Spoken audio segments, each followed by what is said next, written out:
عام خبر سے آپ کو آگاہ کریں کہ مختلف ممالک کے سفیروں کی جی ایچ کیو آمد۔ آئی ایس پی آر کے مطابق جرمنی، اٹلی اور نیدرلینڈ کے سفیر کی آرمی چیف سے ملاقات ہوئی ہے۔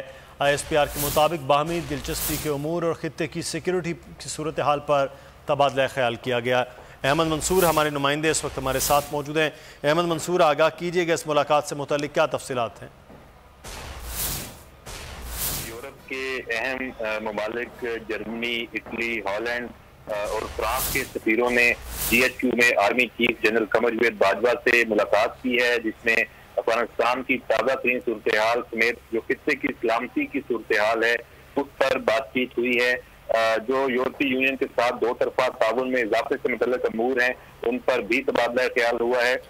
آرمی چیف نے اس ملاقات میں یورپی یونین کے جو ممالک ہیں ان کے سفیروں سے یہ کہا ہے کہ افغانستان میں امن ہے، افغانستان میں جاری تنازع میں پاکستان کا کوئی فیورٹ نہیں ہے، یہ آرمی چیف نے کہا ہے، اور یہ بھی کہا ہے کہ ہماری واحد خواہش افغانستان میں امن و استحکام کے لیے مدد فراہم کرنا ہے۔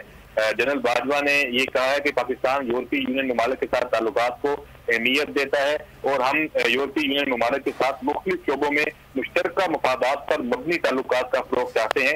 جو ان اہم ممالک کے سفیر ہیں انہوں نے علاقائی استحکام کے لیے پاکستان کے کردار کو سراہا ہے اور اس عزم کا اظہار کیا ہے کہ ہم ہر سطح پر پاکستان کے ساتھ مزید تعاون کے لیے اپنے حصے کا کردار۔ بہت شکریہ احمد منصور ہمیں تفصیلات سے آگاہ کرنے کے لیے۔